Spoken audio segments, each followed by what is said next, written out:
You can view the blockchain as the new internet. All data value will be stored on and transferred on blockchain networks. So everything from digital value, digital dollars, or cryptocurrencies like Bitcoin and others, social media, data storage, it's all going to be done. It's beginning to in supply chain information. I mean, you name it, it's all going to be executed, stored on blockchain. And so that is going to be the backbone of economic activity. Welcome to Only the Savvy, where we bring you engaging conversations on the technologies and innovations shaping the future of finance and society. I'm your host, Nicole, and today's episode promises to be both informative and thought provoking. Joining me are two incredible guests: Dr. Drew Miller, retired colonel from the United States Air Force, former intelligence officer and CEO of Fortitude Ranch, and Khristopher Klaich, policy director at the Digital Chamber. Thank you both for being here today. Let's get started. Let's kick things off by discussing national security threats.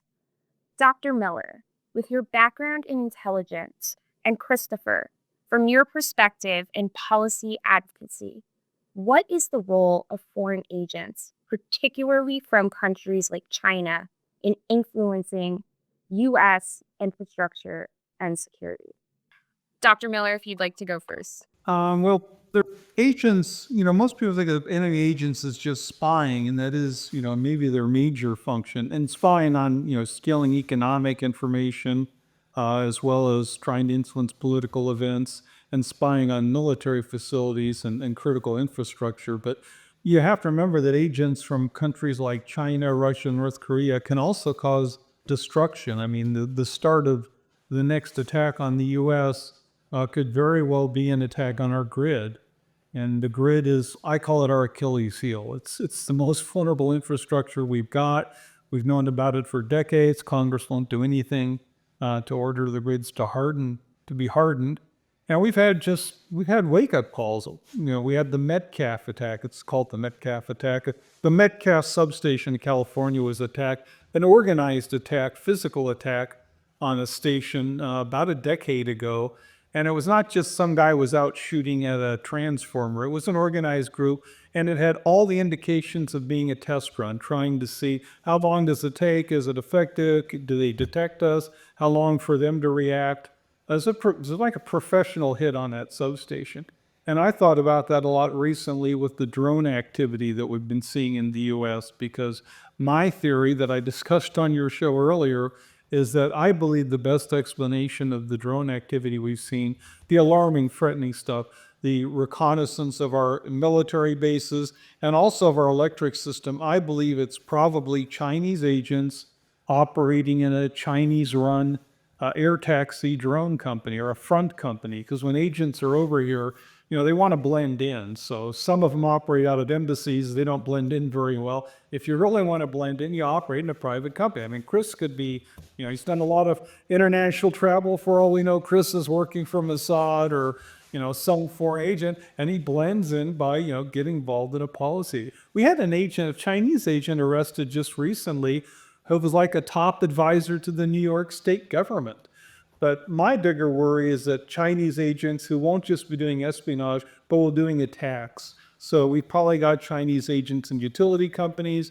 My bet is a lot of this illegal drone activity, alarming drone activity we've seen, is Chinese agents using Chinese drones from a front company to do reconnaissance. And by the way, the FAA in New Jersey and New York specifically banned drone overflights of electric substations and grids, because they were overflying, they were doing reconnaissance of them, and that's our Achilles heel. Because when you take down the U.S. electric grid, it's not just that, Nicole and Chris, you're likely to die. 90% of Americans will die if there's an EMP attack, a big attack that takes down a lot of those big transformers that could take years to replace. But it's not just civilians that will die. You have disarmed the United States of America when our grid goes down, because the military does not have the separate grid. Yes, Strategic Command, where I used to work, the nuclear command, we got a lot of diesel generator backups. But by and large, when the grid goes down, U.S. conventional military power is largely eliminated. We want to be able to feed our troops and take care of our troops, let alone try to get ready for military operations. So China has thousands of agents in the U.S. There's like 700 of the really large transfer stations, grid stations that do the big power distance for long distances. There's only like 700 of those. And, you could have free man teams that could take out 5 of those and 120 of those teams, and you've destroyed all of them. But you'll do cyber attacks as well. Drone attacks could be very, very effective in taking down the grid. So enemy agents in the U.S., you never hear about them. If you Google on it, I've done it in recent days, there's almost nothing out there on the grid about agents, threats to attacking us, enemy agents. But it's a huge threat. It's an obvious thing to do. And I think a war on Taiwan won't start with China launching a nuclear weapon on us. It'll start with physical attacks on our grid and potentially military spaces, especially with those drones. Understood. Thank you for your response. Christopher, would you be able to share on this? Yeah, and I imagine Dr. Miller would agree with this, that China uses a whole of society approach to their competition with the U.S. So everything from the things that Dr. Miller mentioned, militarily intelligence focused work, but everything from and this is not to disparage Chinese people, but it's a known tactic and technique that everybody from individual tourists are in the U.S. all the way through the state levers that Dr. Miller mentioned, military intelligence, to corporations. Everybody is integrated into the effort for China to compete with the U.S. So again, not to disparage any individual Chinese person, citizen, but it's a known tactic that Chinese use. They encourage some of their citizens as tourists to come over, wander around sensitive sites, military bases, and other communications and other sites, high-tech laboratories, students, another very common vector that Chinese use in graduate and undergraduate to glean as much information as they can and data and knowledge and siphon it back to China mainland. So individual Chinese wander around, sometimes police, sensitive buildings, a Capitol building, and they'll be taking pictures, and they'll be approached by police. Why are you taking pictures of the cameras that are at the top of this building and that building? And then they act sort of ignorant, like they're just kind of wandering tourists. The Chinese have, this is a relatively recent story, that found police stations on U.S. soil, Chinese government workers. It's also happened in some other countries as well. We've rooted them out, at least as far as we know, but it gives you an idea of how comprehensive and really, like we said, whole of society effort that China uses.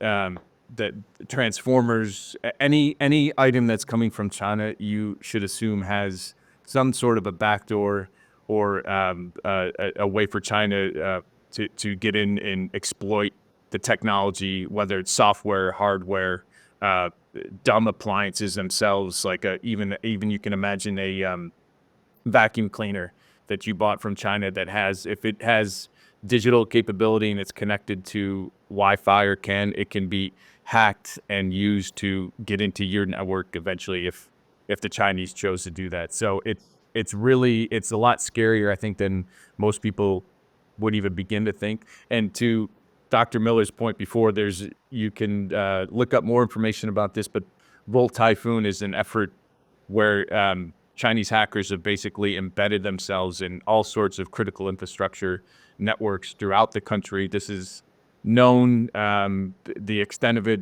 I'm sure, is maybe unknown or certainly unknown by the public, but this has been talked about in the public by FBI Director Wray, who recently announced he's leaving. But this is something that we've been watching and pretty worried about, to put it mildly, that the Chinese are embedded in all sorts of networks, waiting, like Dr. Miller said, for the moment to spring into action. If I could jump on the back door thing, I mean, they've even transformers, which is the vulnerable part of our electric grid, those giant transformers. So when they blow up, not only have you taken down that part of the grid, but they send a power surge down the line, may take out other transformers. But there's worries about Trojan horse chips in the transformers because a lot of those come from China. And the best way to learn about how vulnerable our grid is there's a great documentary called Grid Down, Power Up, and it talks about all these issues. But you can take down our grid with solar flares, EMP, physical attacks, cyber attacks, and China and Russia have both been caught, doing cyber attacks on our critical infrastructure. What do we do in response? We say that's not nice. And there's no penalties for it. And the FBI, unfortunately, has not been giving us good or honest warnings. Government doesn't give almost any honest warnings. I know indirectly because a county sheriff last fall, after he came back from an FBI briefing, he announced and did a video saying that the FBI just briefed them that Chinese agents have safe houses in every single U.S. state. There's thousands of them here. They're in every state. The FBI should have warned that, should have told the public that, talked about the threat. But that didn't come from the FBI, came indirectly from a county sheriff who put out that report. And our government just is not honest in warning people about how vulnerable we are. Most Americans think, oh, we're safe and secure, no one will attack us. I think it's just the opposite. I think we're a very fragile society, very vulnerable, and the grid is our obvious Achilles heel. Known about it for decades, and our government doesn't do anything to fix it because the utility lobbyists make huge donations to politicians. They don't want to spend on hardening the grid. And we're just not honest with citizens about the threats we face, unfortunately. Building on that, Dr. Miller, the electric grid is often highlighted as a major vulnerability, as you've mentioned. What are most of the significant threats, such as drone and physical attacks, to the grid, and how do they impact both civilians and military operations? Well, again, you can take down the grid with the physical attacks on stations, and you don't have to hit them all. They're between the power surges that come out, the fact that there's some that are really critical, some that connect, the east and the west grid. You can take down a grid fairly easily with physical attacks. Also, there's cyber attacks. And then there's natural things. Solar flares are actually one of the worst things. A nuclear attack can do it with electromagnetic pulse. And it's not a major attack. I mean, Russia and China attacking to try to disarm the U.S. nuclear forces is not very realistic. It'd be extremely hard to do, and we would retaliate against that. And it'd be a massive attack. You really couldn't do it. But you easily, even North Korea with their small, fairly crappy, unsophisticated nuclear force, could take out the U.S. electric grid today. They've got the capability. We know, I'm not giving you secret stuff, we know from open source information published in newspapers that China's nuclear weapons were designed with assistance from Soviet Union and Russia, and they were designed to be optimized to create electromagnetic pulse. Nuclear weapons create thermal effects, different types of radiation, blast waves, and you can adjust it to somewhat and optimize for an effect. North Korean nuclear weapons are optimized for maximum EMP output. So just 2 or so North Korean nuclear weapons going off somewhere, not accurately, over the central U.S. at high altitude will take out our grid. And according not to me, not to the Grid Down, Power Up documentary, but according to the U.S. Congress's official EMP commission, with all the experts, including a former CIA director in charge of it, over a decade ago, they came out with a report and said, our estimate is that when the grid gets taken down from an EMP attack, you could lose 75 to 90% of the U.S. population. You'll die. No factories can operate, but also no municipal water systems operate. No fuel gets pumped. Nothing works. And it's going to take you a long time, at least a year, maybe years. So no food production, no food distribution, no water systems for a year. Yeah, you can lose 90% of the population. And you lose our conventional military power, at least everything that's based in the U.S. So if China wants to take Taiwan, I think their initial attack isn't going to be in Taiwan. It's going to be in the U.S. probably to take down our electric grid. And it's a very fragile target. Congress has known about this for decades and hasn't done a damn thing to fix it, or even acknowledge to the public that we face this vulnerability. Chris, did you want to share your insights as well? I think Dr. Miller hit it pretty well. I mean, we are vulnerable, in we're certainly not privy to all that may be going on in government now, being on this side of government. I've done some work adjacent to government as a consultant and have been embedded in some parts of the Department of Defense and some other government agencies, but so we don't know all that they may be doing. And Dr. Miller, maybe, I know you spent more time certainly in government and working with the military and the Air Force.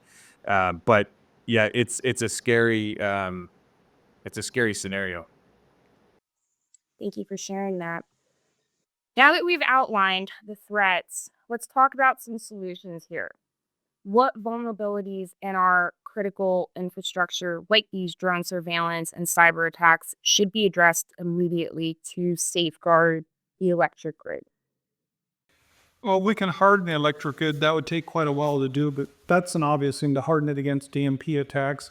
Also, we need to frankly be going away from that. We need to be going to microgrids rather than having one. The nice big integrated grid is nice because if you've got a problem somewhere, some plant has to go offline. Other places can easily plug the power gaps. So that's convenient, but it makes you really vulnerable because all these connections allow power surges down the line to take out other stations, and it makes it all one big system you can take down.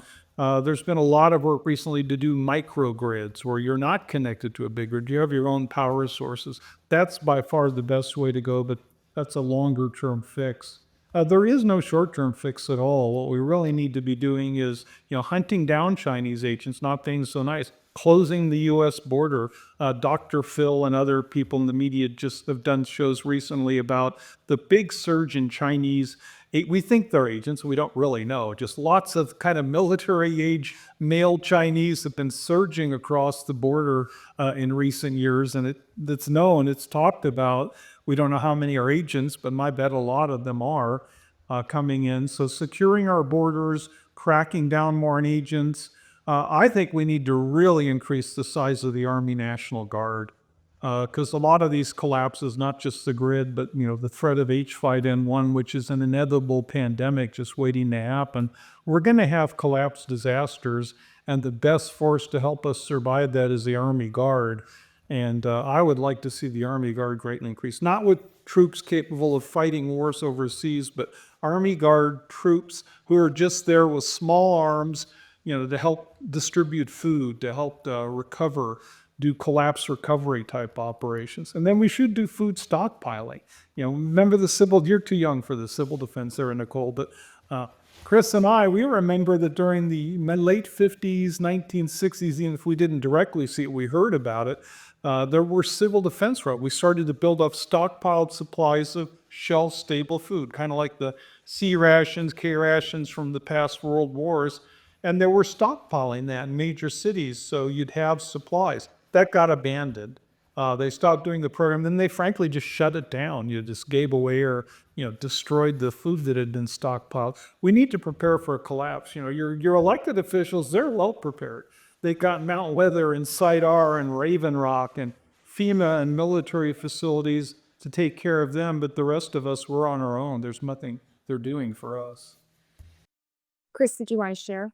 Yeah, I think, like Dr. Miller said, there's no silver bullet to prepare us in the short term to fix things, but there are efforts underway and discussions have shifted from the policy perspective, particular with energy. And I think everybody can remember just 2 years ago, the discussion around climate and energy use, sustainable energy sources was sort of the sort of be all end all from an energy perspective. But that's changed literally almost overnight over the past year, I'd say, where we've large tech companies that were pushing only sustainable sources.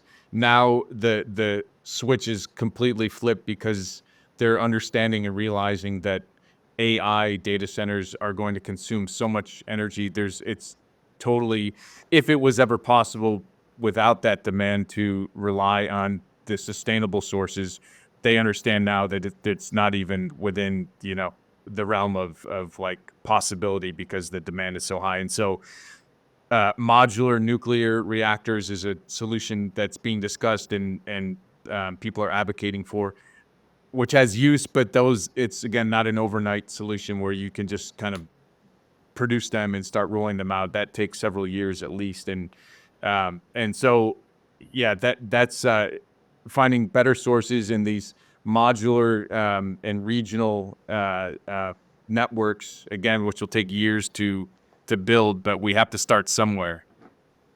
Absolutely. No, we definitely do have to start somewhere. Shifting topics here, blockchain is often seen as a double edged sword when it comes to national security. Christopher, could you explain how foreign nations are leveraging blockchain strategically and what risks this pose to the US?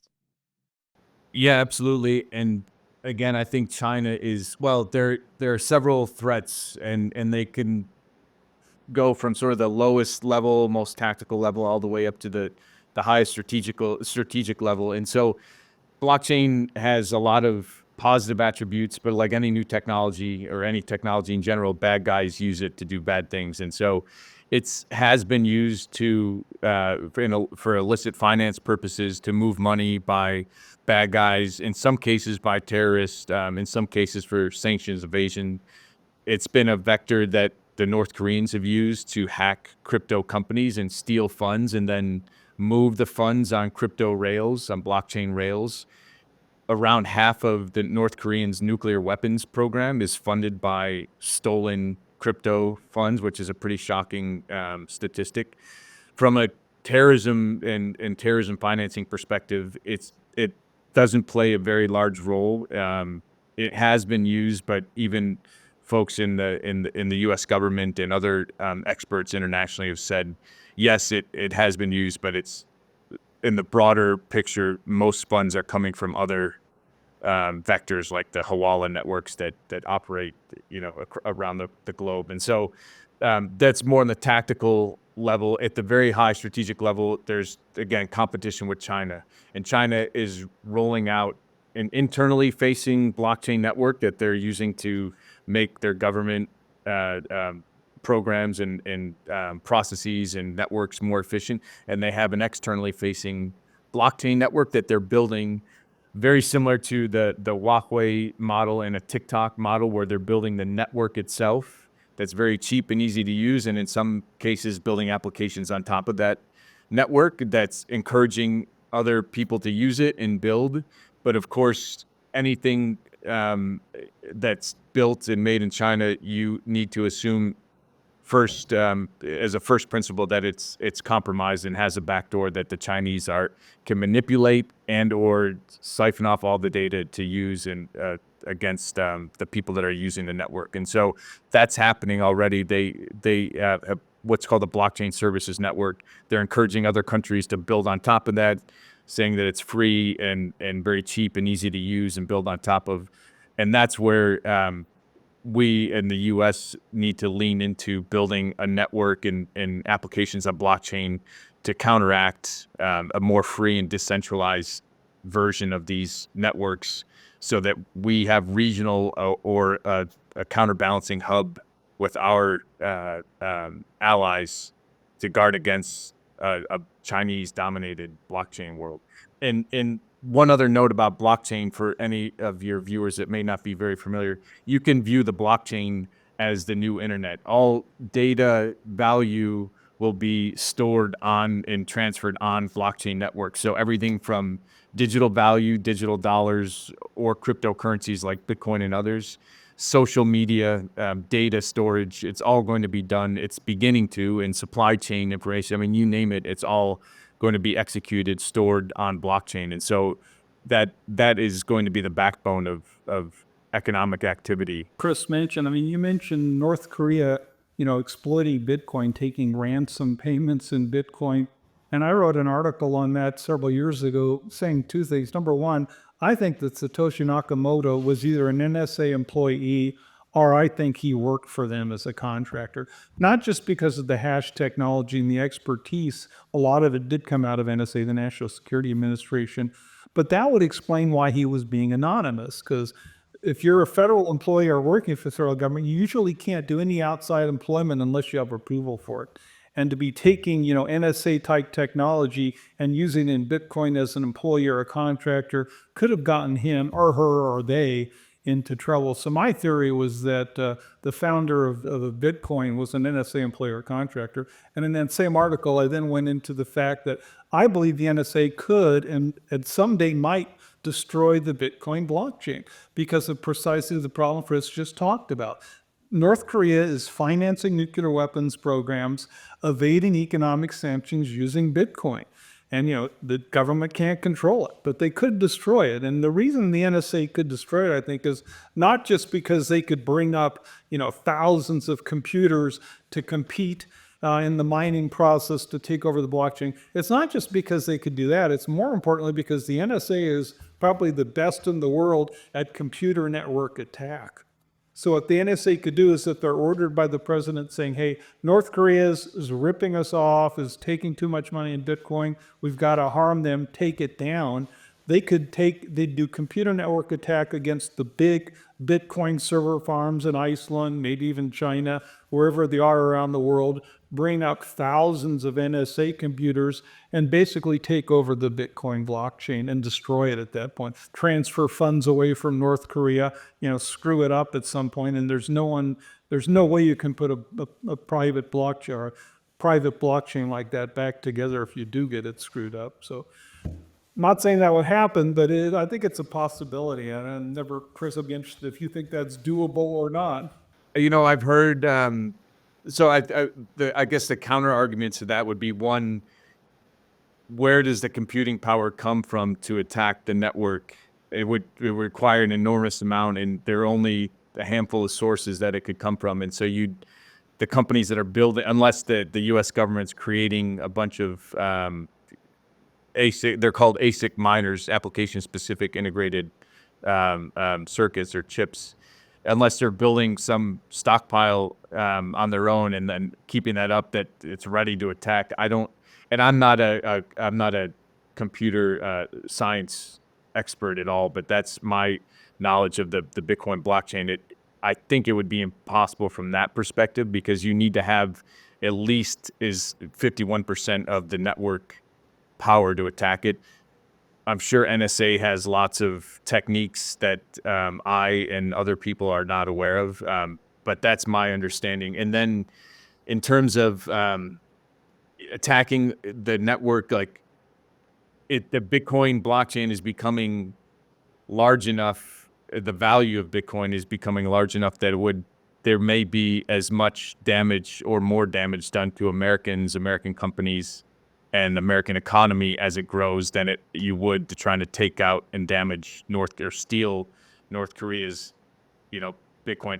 And just one other point on that, more and more Bitcoin is being used, I should say less and less in illicit activity because it's becoming more difficult to do it. And a blockchain is an open network. You can see all the transactions that are happening. You can trace them to some wallet address. It's more and more the activity is going to other blockchains. And so the Bitcoin blockchain is being used less and less proportionally, and I think volume-wise as well for illicit activity. So there are other kind of smaller cryptocurrencies and networks that are being used more often now and it's faster, that most of them are faster than Bitcoin as well. So the transactions will settle faster. Okay, so going back to this topic again, I know we were both discussing about, I heard backdoors and a little bit of Bitcoin mining here. From both of your perspectives, Dr. Miller first, what are the risks associated with potential backdoors in blockchain applications, such as maybe a Bitcoin mining machine? How do these risks tie into national security as well? I'm not really aware of backdoor threats to Bitcoin or things like that. I mean, if the NSA takes on it, it's not just bringing up computers. It would be computer network attack on us. It's not a backdoor approach. I think some of the stuff I saw recently was concerned that there are companies trying to say, hey, we'll take your passwords for your blockchain, for your accounts, for your wallets, and we'll store it for you. And they were worried that there could be backdoors. And then Chris, you can talk about, the Chinese blockchain they're saying, yeah, I'd imagine there are backdoors there. and that's what the code that these blockchains are built on, and then smart contracts that are applications that work on top of blockchain networks via smart contracts. It's code.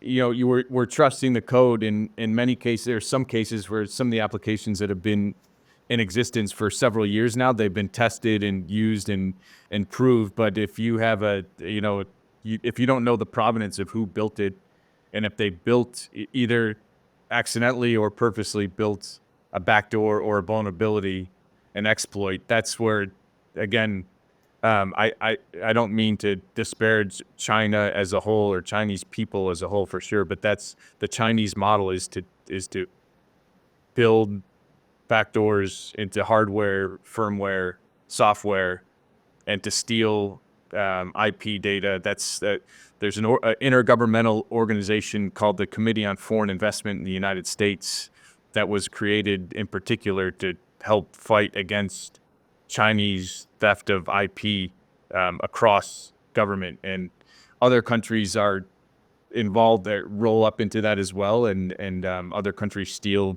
things from the U.S. and IP, but China was by far the largest impetus for that organization to come into existence. And so, looking for those ways to steal data, that's what, on a Chinese-run network, I mean, that was the fear of Huawei, that they built this network, but they have all the data running across a Chinese-built network and hardware, that they can siphon off all that data and then manipulate people, organizations with that information, exploit it in lots of different ways.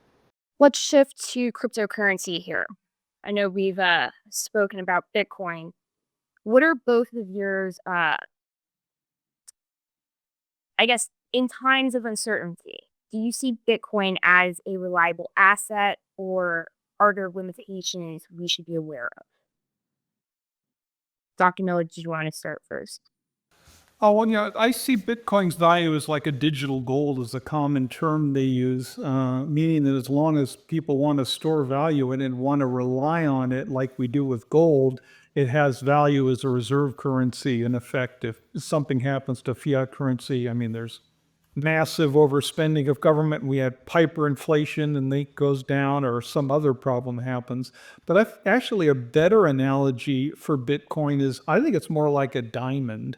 And the reason I use that analogy is that people like diamonds just because traditionally they do. When cubic zirconium came out, which is a substitute for diamonds, so real that unless you're a jeweler and you're under a magnifying glass, you can't tell the difference between cubic zirconium, which is cheap, and a diamond. So when it came out, everyone thought, oh, that's the end of it for diamonds. They're going to go way down in popularity. Didn't harm it at all, because people still wanted real diamonds. They did not want cubic zirconium, same with industrial diamonds. So Bitcoin has such a devoted following to it nowadays that it doesn't matter if Warren Buffett or Jamie Dimon, or I even heard recently Bridgewater or Ray Dalio, disparaging Bitcoin as an investment, saying there's no rational value for this.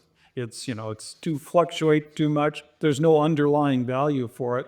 But if it's trusted and people relying on it, just like gold, just like diamonds, doesn't matter if there's not a super rational case for it. The public devotion to it becomes its value.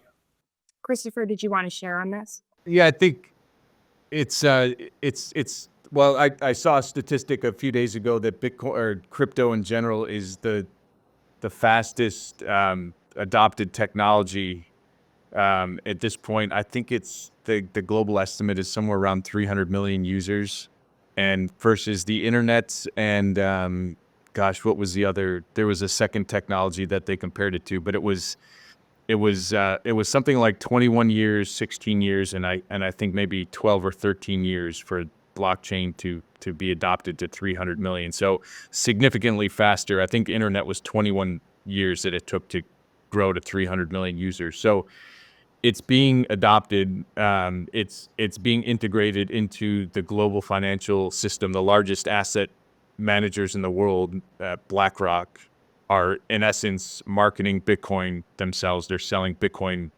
products in an exchange traded product in ETP, and several other outfits are as well. I think there are 11 or 12 total in the US, and there's several in Canada. There's more in Europe. I think some in maybe in Hong Kong and some other countries. So that's all to say that it's being integrated globally. There are at least a half a dozen US states that are introducing bills to bring on a strategic Bitcoin reserve for their state governments. The U.S. government, there's a bill introduced by Senator Lummis to do the same thing. President Trump, and who will be the next, our president in a few days, he has stated at Bitcoin Nashville, a big conference in Nashville this summer, that he supported that and would advocate for that. So somewhere around 70 corporations globally have brought on Bitcoin for their reserves for their company. So far, I should say one major company is Tesla, but an extremely large company. The amount that they purchase is pretty minuscule compared to its overall market cap, the market value. But there are many companies who are making that their raison d'etre is to own Bitcoin or Bitcoin in several other cryptos. So that's all I'll say, that it's becoming ubiquitous, not quite yet, but it's becoming much more mainstream, and the pace of adoption seems to be accelerating at a sovereign level, but also at an institutional and corporate level.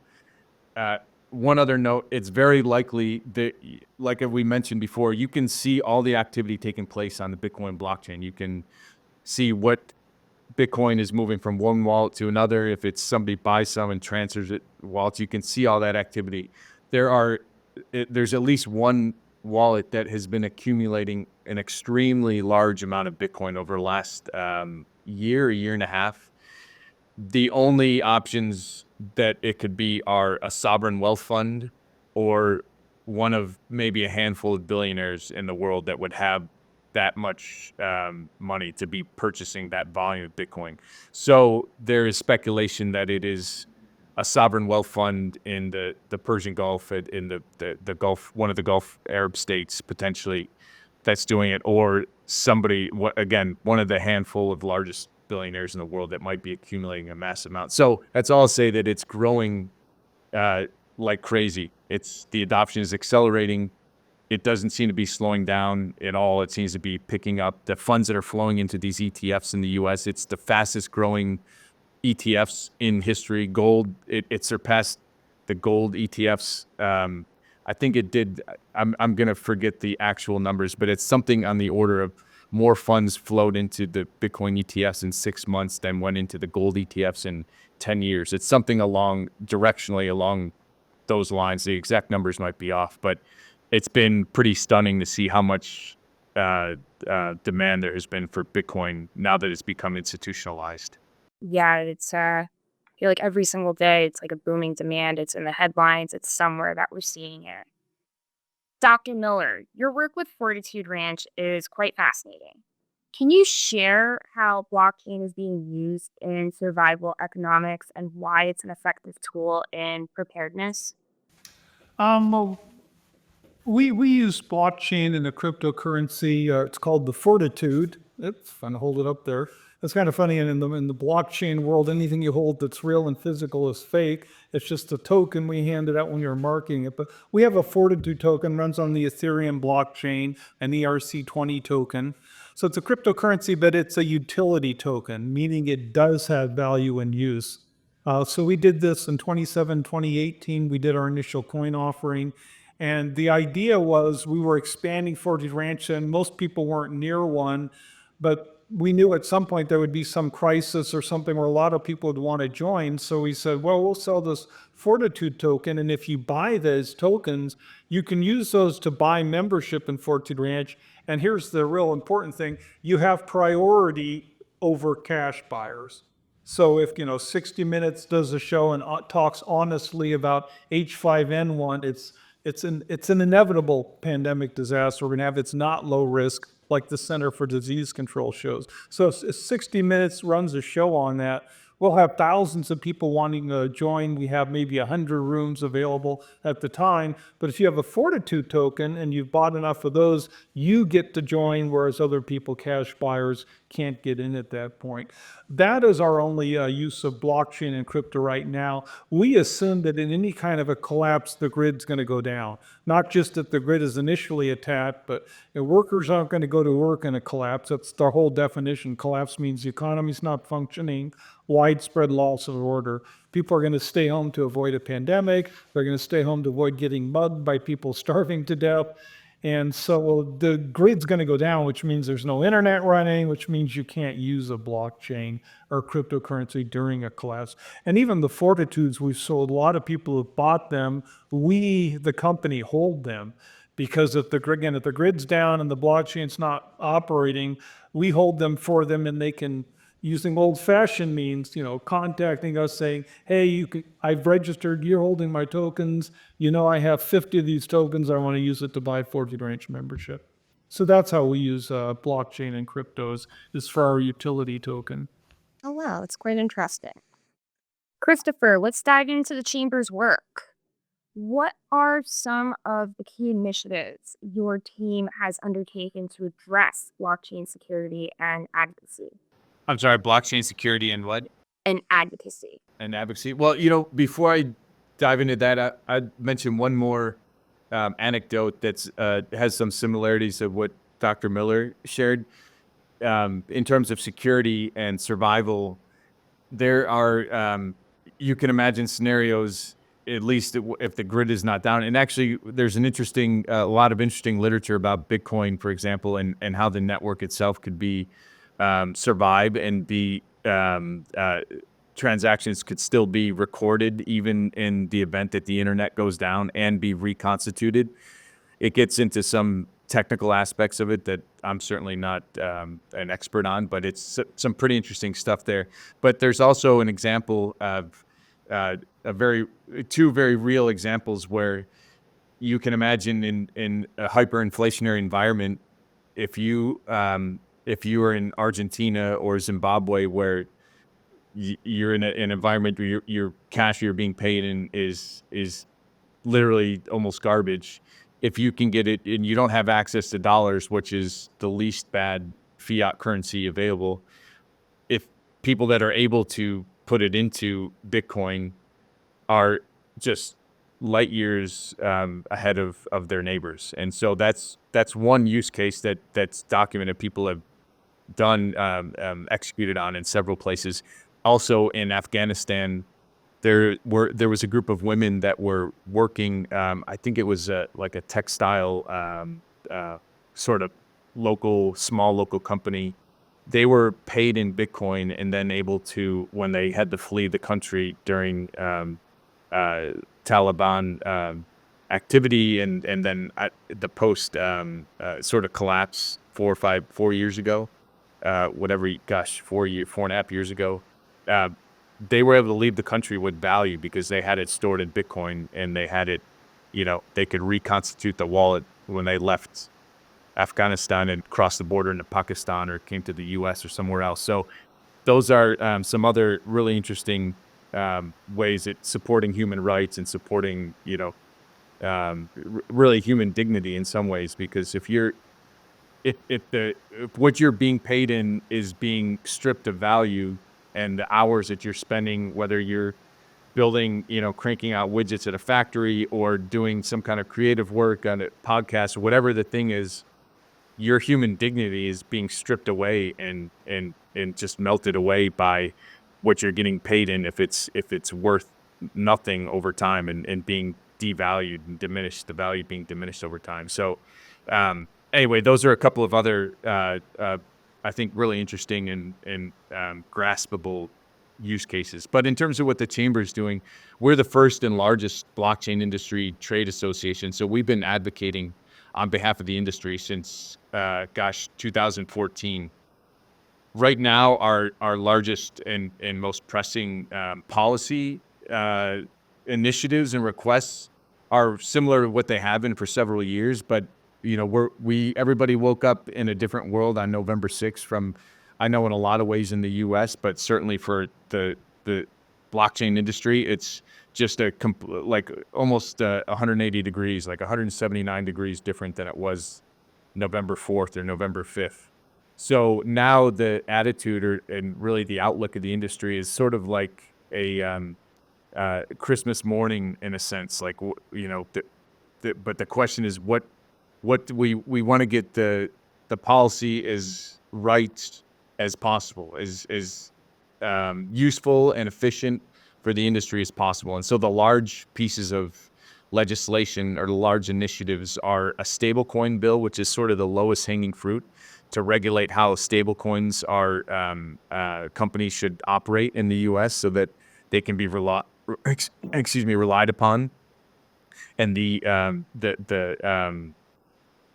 treasuries and other short-term cash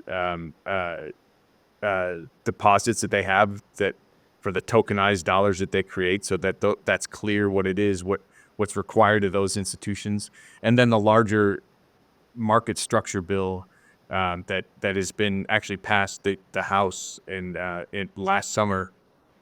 Those are the two largest initiatives. The market structure bill would help give structure to the industry and to the markets to understand what is a security, what is a commodity, what regulatory agency has jurisdiction over what parts of the industry. Those are really the two biggest things that we are looking at in the industry at large. And then there are some smaller tangential pieces around illicit finance and all sorts of digitization, digital IDs. It's a very big component of blockchain and digital environment going forward. Looking to the future, what do you both see as some of the biggest challenges and opportunities for national security and blockchain over the next 5 to 10 years? Dr. Miller, do you want to start? I'm not sure I have any other great ideas. I mean, blockchain is kind of an alternative to government, and normally you think that national security is, being controlled by government. So I'm not really aware of any. I'd defer to Chris on that. Yet, I'd say that the previous administration, most people in the industry felt like they were working at loggerheads. They were, in most instances, they were not kind of rowing in the same direction, and there was always an effort to try to be on the same page and work together. And I think that was part of the downside of an opportunity that was lost over the last 4 years in a lot of cases, not every case, but in a lot of cases, was we had the opportunity for the government to work together with industry to create the next version, the next rails for all data and value transfer and storage. And the U.S. government could be working in conjunction and in collaboration with private industry and helping the people that are innovating and creating the next Google, the next Meta, the next Facebook, the next Tesla, the companies that literally have created almost all the value, even from a stock perspective. I mean, those companies have created almost all the returns from most U.S. stocks. So we have the opportunity.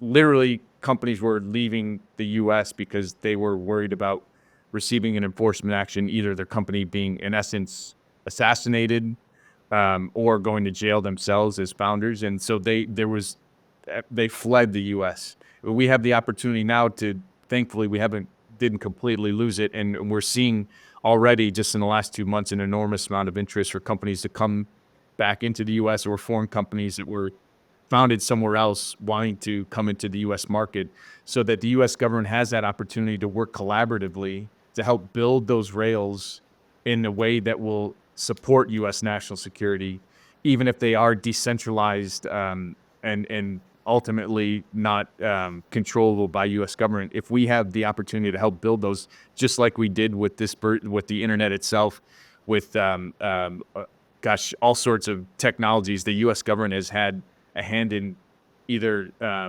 through subsidies or partnerships, to help create the technology and companies that we have now. That's the opportunity that we have.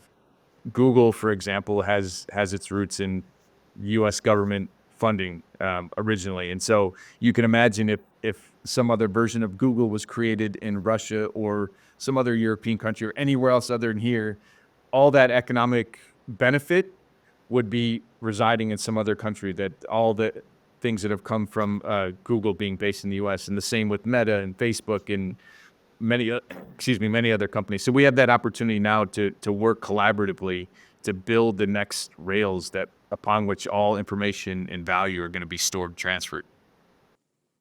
Thank you for that.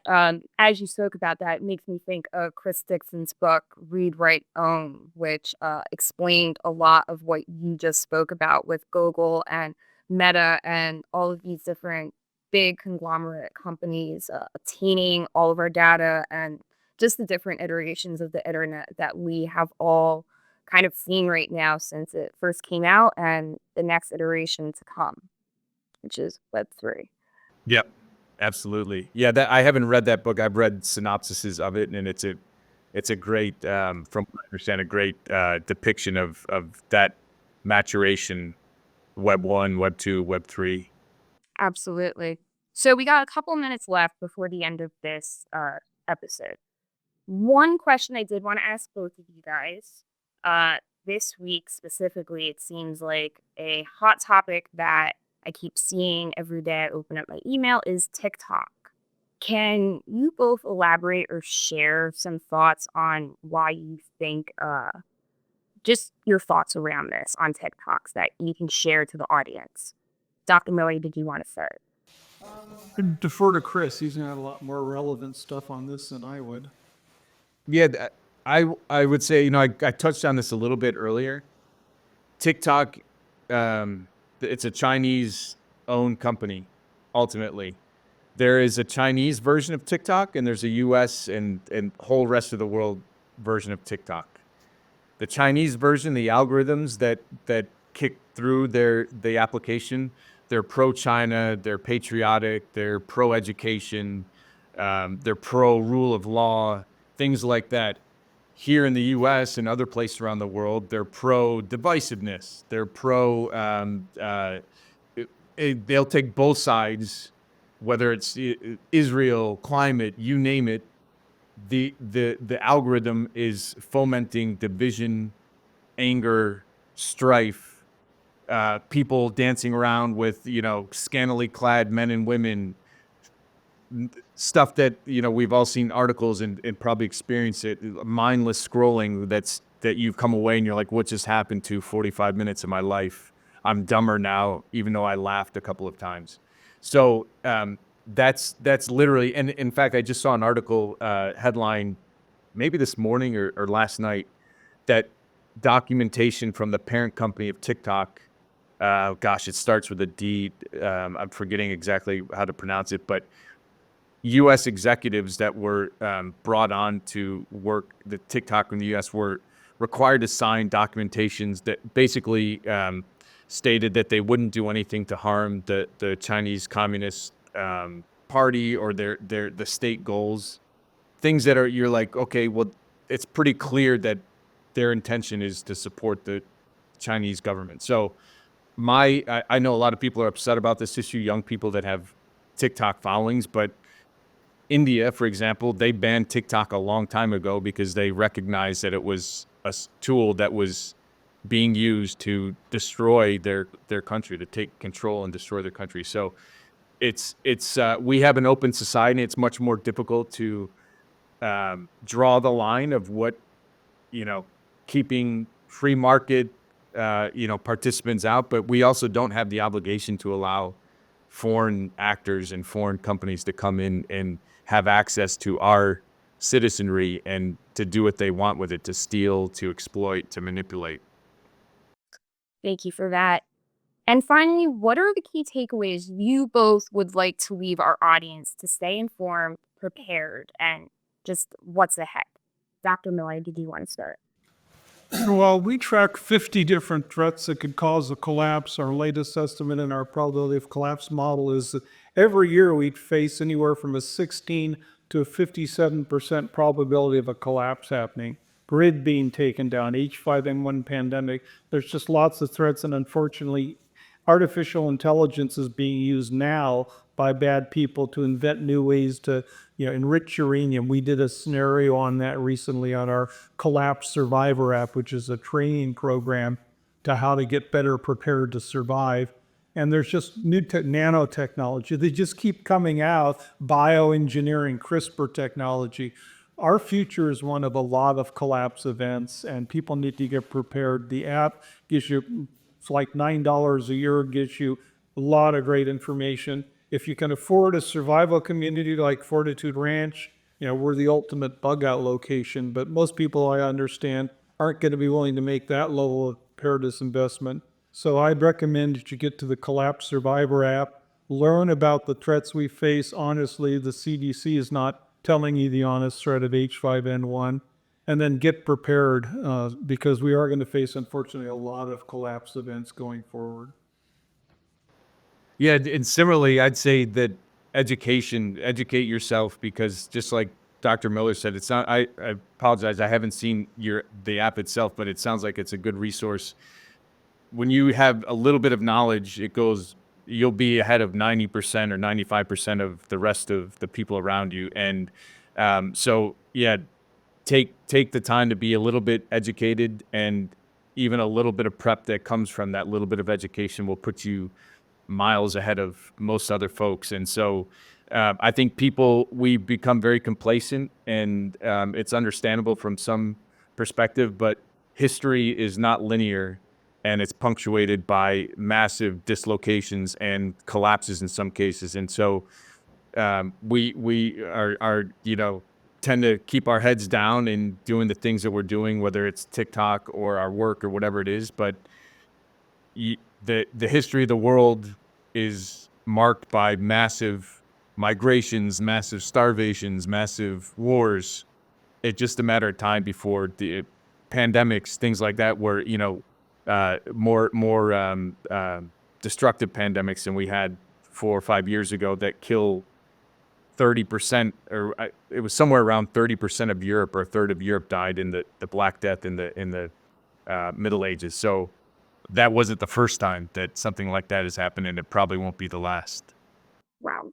Thank you both for sharing this quite fascinating discussion, and for sharing your insights with us. Before we wrap up, where can our audience find more information about you and your work? Well, if you go to fortituderanch.com, you can learn all about Fortitude Ranch. Collapse Preparedness is our organizational business consulting service to help businesses survive, and organizations survive a collapse. And then collapsesurvivor.com will tell you all about the app. Or you just go to your phone app or Android and learn about Collapse Survivor app there. I'm at digitalchamber.org. You can find more information about the work that we do. I'm on Twitter at Chris with a K. My name's difficult to remember, spell Chris with a K and Klaich. Look me up, send me a note, find me on LinkedIn. I'd love to connect. Great. Thank you again, both of you, for joining us. And to our audience, thank you for tuning in. Don't forget to like, subscribe, and comment below with your thoughts. We'll see you next time on Only the Savvy. SIM-swap fraud is sweeping the globe, and your mobile security is at risk. Switch to Ifani and lock out SIM-swap fraud and get the most elite mobile protection in the world. Ifani guarantees 100% protection from SIM swaps, backed by a $5 million insurance policy. Stay secure with reliable coverage, free international roaming, and unlimited data. Trust Ifani to keep your communications and assets secure. Get military-grade protection, 24/7 concierge service, and a hassle-free upgrade. Click the link below for $150 off.